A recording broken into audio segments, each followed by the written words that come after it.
congratulations on your win yesterday. How do you feel today? Tired. Yeah. It's been a busy circuit for you since Yeah, then. yeah, it is. Yeah, it's been fun. A lot of fun. I enjoy it. Tell me what drew you to playing Craig Morrison. Well, the love story, um, it's something that I aspire to have, a relationship that lasts long and that you carry in to the last part of your life, where you share an intimacy with another human being at that level with as much care and concern as they show for each other. And the politics really interested me. His bucking a system that is really antithetical to full self-expression and a sense of accomplishment in life and one's desire, which do not have to be at odds with other people's well-being. I think we often create things to defend ourselves against our own worst instincts, and it backfires and limits our ability to be full human beings. So I like that he said, he used the metaphor of baseball because baseball is a game played where both sides, play by the rules, which is not true in civil society. One side does not play by the rules, and they apply rules erratically, and the game is not fair, and it should be resisted. Which you did recently. I did recently. That's why I thought it was awesome. that's why I do it. That's exactly my point. Yeah. That is, animal testing and vivisection is unfair, wasteful, cruel, unethical, and it affects us all, not just those 30 cats and the people and the 3,000 primates in another building. It affects us all because it dehumanizes us, because that's what companion animals are. That's why they're in our lives, to allow us to express our humanity. They have their own existence, and if they choose to partner up with us for our own betterment, bless their hearts. But we certainly do not have the right to limit and cut off their lives because we have some goal, which in the case of the university was simply to make more money.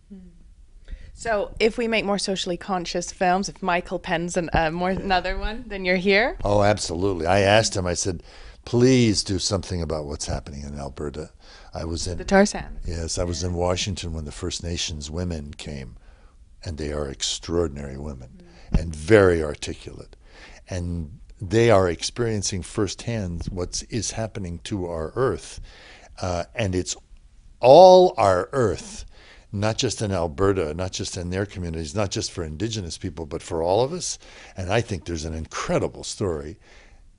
I happen to be very fond of, First Nations people, and I believe they have a lesson to teach us about how to live on this planet, and we better start listening really soon, or we won't have a planet. Now I saw you recently in American Horror Story, and I saw Still Mine first, and I kept thinking, this is the same person. How is this the same person? I think your career I think you're so much, you're so great now, and you just keep evolving and evolving, and tell me how do you get to those extremes? How do I get to those extremes? I think we all have within, just because people say,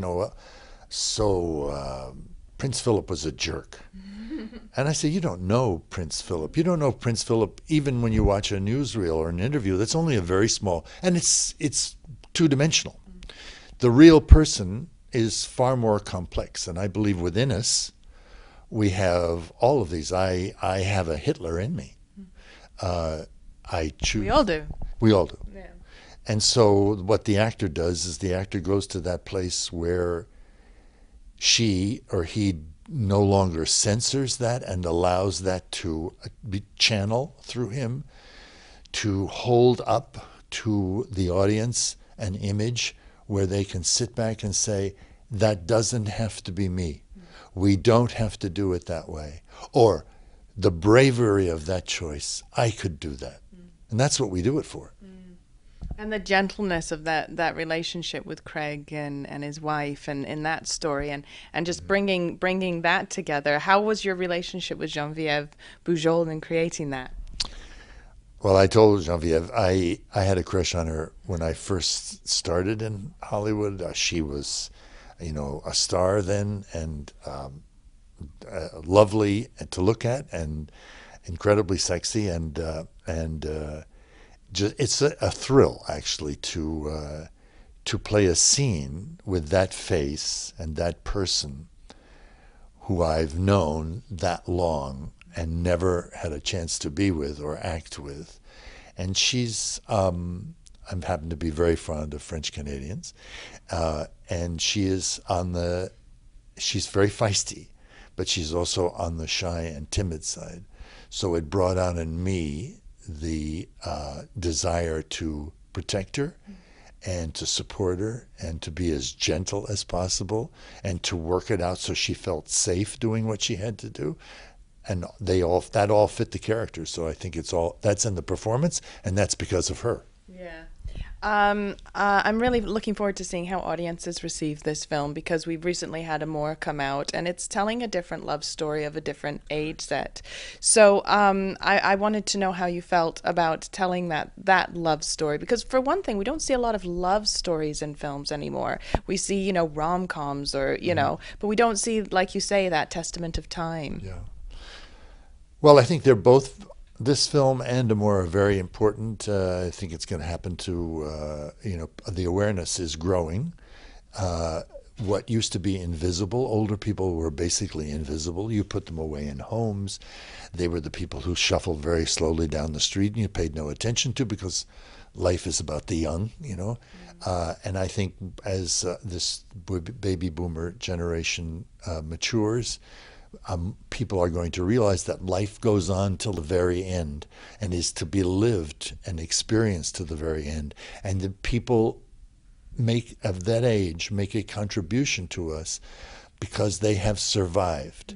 And if they survive with any grace and any elegance, it's something that the young should look to as a measure of what they have to. They have to rebel. They have to act out. They have to experience as much as they can, and they must also, the way so many Asians do, venerate the tradition and the knowledge and the wisdom that exists in older people. Yeah. Well, thank you very much. It was a beautiful story. I told you last night I cried when I saw it. It was beautiful. No, you did. So. Thank that you. Still bless your heart.